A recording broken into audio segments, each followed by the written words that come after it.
Alright, finally we're on the writing section of the awards, something that I know a lot about because I should be on WWE Creative. Right. Give me a job, you bastards. It's true. It's damn true. Hashtag hire me. Hashtag hire Hashtag hire me. Alright, so we've got a couple categories for writing. It's looking like 5 I've broken them down to. 5 times.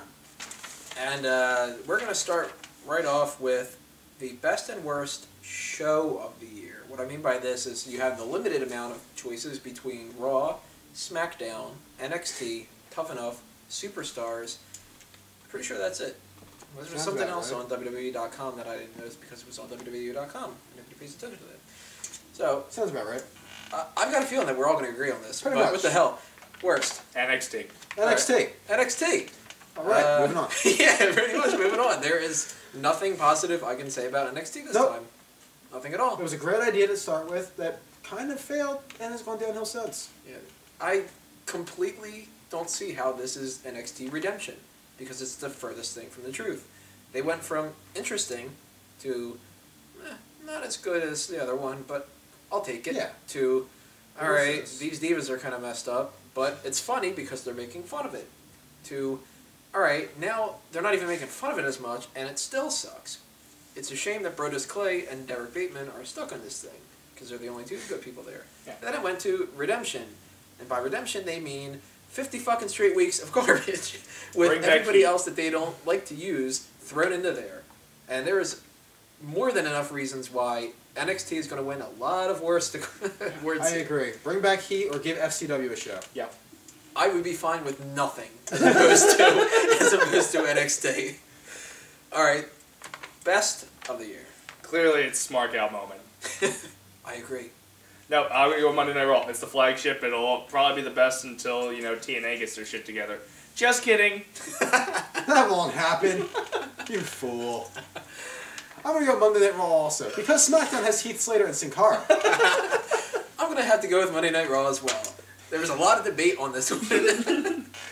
This was actually the one award that I did not at all debate with myself on. Every single one of these, I gave a little bit of thought here and there. And when I wrote this award down, I wrote it down as worst show of the year, Raw. Best show of the year, Raw. Worst show of the year, NXT. I guess I'll make a show of the year category. What the hell?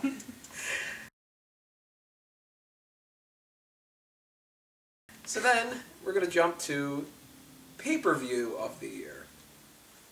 This is probably going to be a little bit testy. What do you think? The worst I went with was Extreme Rules.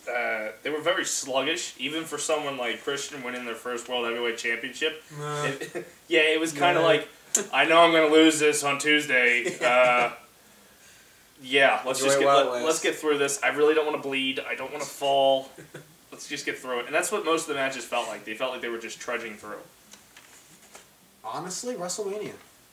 That was a disappointment. Because I feel like after WrestleMania, usually they start new storylines. They kind of see where things are going to go. I feel like a lot has changed as far as the superstars, whether they're gimmicks or their feuds and everything, that it's gotten a lot better since WrestleMania. And I like where it's at right now. I like what's evolved since then. But looking back at Mania, not a whole lot I liked about it, thinking about it, except that The Miz won the belt. Or The Miz had the belt and had an awesome entrance. The Taker match was okay, but not the best. I had a tie on this one. I couldn't decide. Once again, I'm comparing shit to shit. I had a tie between Extreme Rules, same reason, sluggish.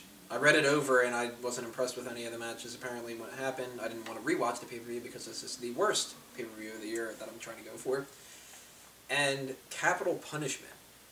Now, the reason I couldn't decide between these two, because the match quality was pretty much the same on both of them, except for Extreme Rules had the worst match of the year with the Country Whipping match, which gives it extra points. But Capital Punishment had much worse promos throughout the year, throughout the pay-per-view.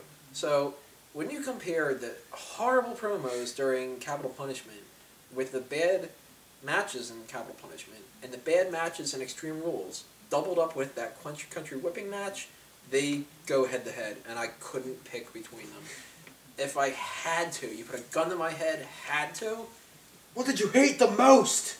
I probably would go with Capital Punishment, and that's partially because I love the name Capital Punishment, but they can never use it again because they're not going to keep coming back to this Washington, D.C., and that irks me because it means I'm going to have to edit the pay-per-view schedule every year.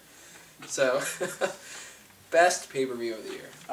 Up until this previous Sunday, it was Money in the Bank because of the surprise ending. I really enjoyed what they did there with Punk, McMahon, and Cena, and Laurinaitis getting punched in the face.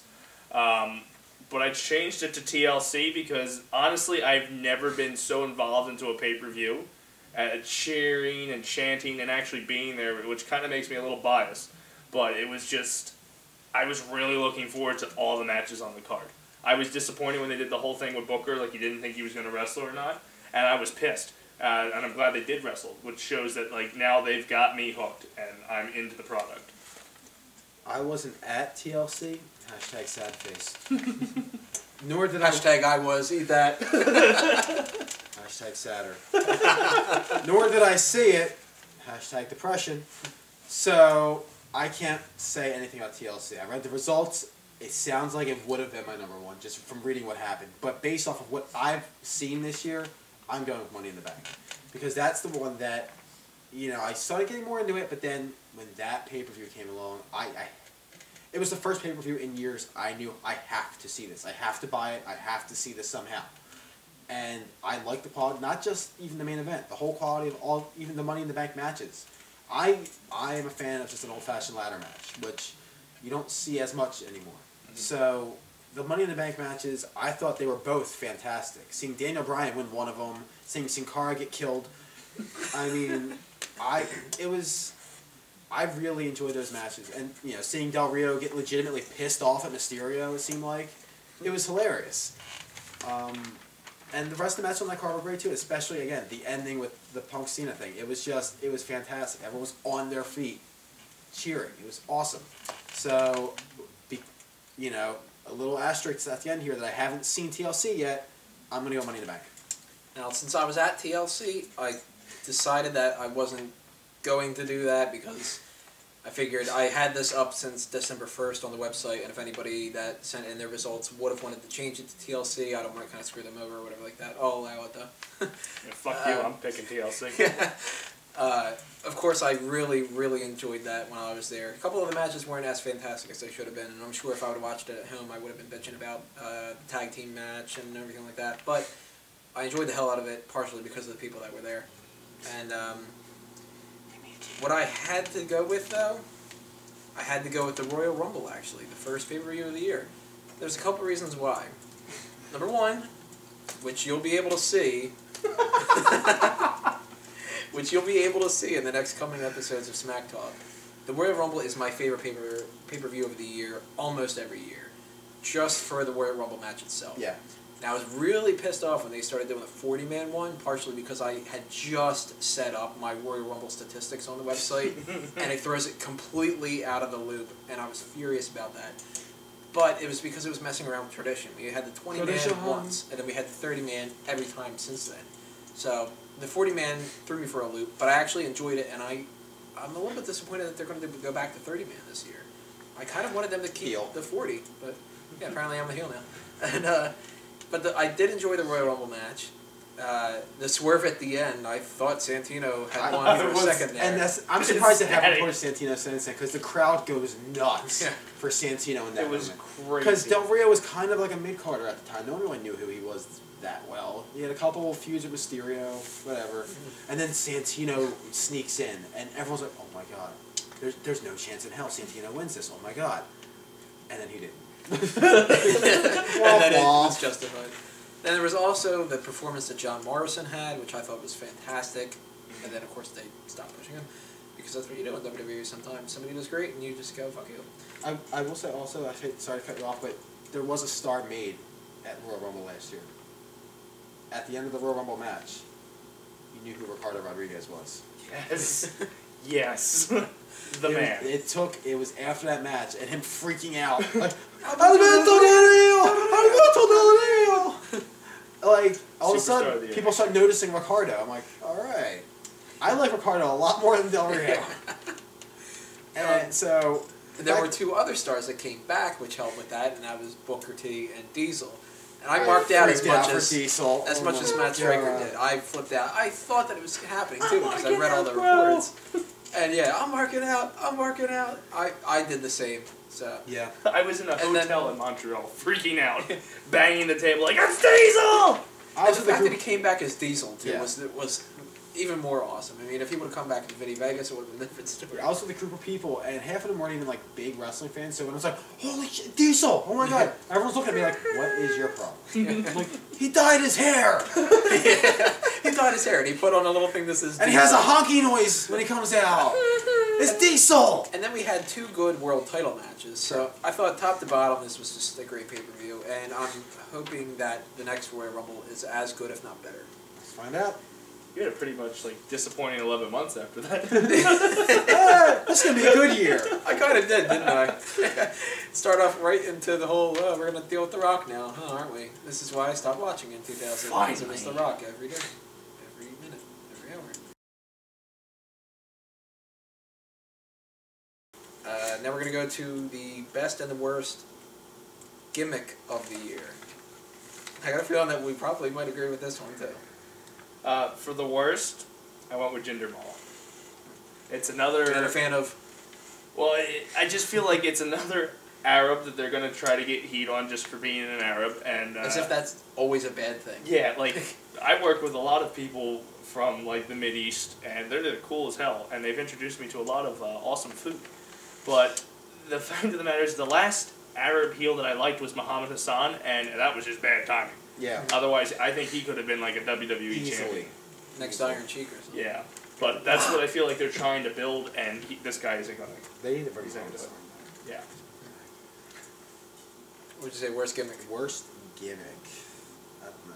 There was.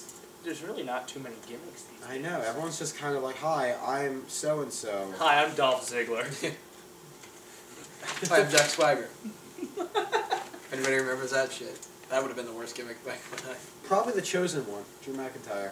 Even though he's not showing up anymore? That's why. Because after announcing, "I am the chosen one," I don't have to do shit. bye.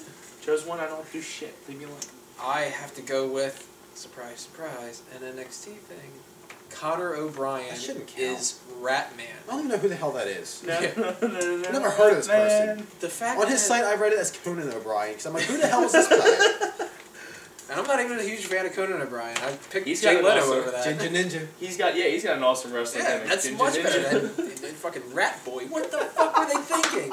Seriously, WWE Creative. I know I want to get a job there, and I know that every once in a while I rip you guys apart, and I would expect you to do the same if I thought of a horrible idea like a Rat. Catman. He looks like a rat. I'll give you that. But do you really want to give this guy a gimmick where he's walking around and sniffing cheese off the floor and talking like Urkel and saying that he's going to eat the cheese? He's a fucking wrestler. He's a wrestler, and you're going to have... What the fuck? Worst gimmick of the Say year. hi to Eugene for me. And Festus. Oh, God. He makes them seem like... The brain.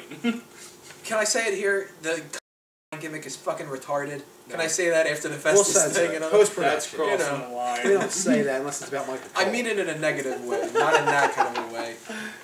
So get all your... I mean it as an insult. Duh. Yeah. Don't be queer.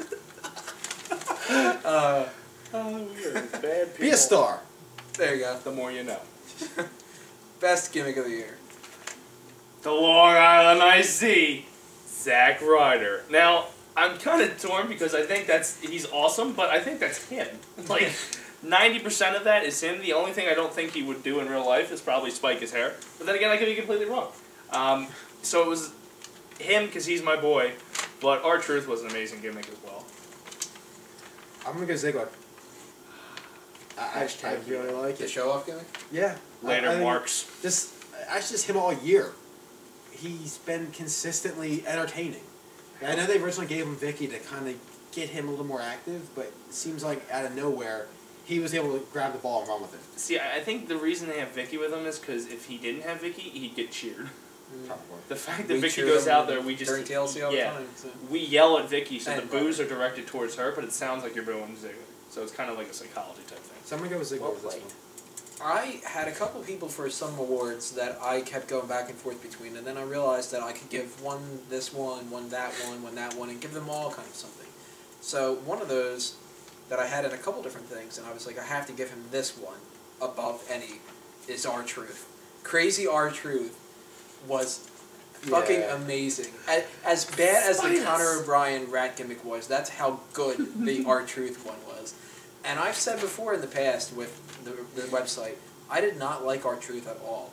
I thought that he was garbage and that they were just a complete waste of money and that they should fire him immediately. Over and over and over and over again. I kept saying this. He turns heel and he becomes the most entertaining guy probably on the whole roster. His promos were so freaking funny that, I mean, I've watched comedies, full comedy movies, that I haven't laughed as much as one R-Truth promo on an episode of Raw. The pigeon thing alone should have gotten him the best gimmick award. The bug-eye look, the little Jimmy thing, the okey doped, and oh man, it was just too many to count. He was dead on every time. He was amazing. And if they turn him face and they don't keep that gimmick, I mean, I'm gonna be so. They could easily make him face by doing the same gimmick. I hope the main thing that was keeping him heel was Miz, because people don't like the Miz. People loved R-Truth. So if he just still acts crazy and does the whole "don't what me" and everything, it stays the same. And it's like, I want my son back. even if he just is like, decides that he needs the support of little Jimmy, and still starts acting nuts, I think it'll work. Even Zack Ryder's got a T-shirt. God, I love him.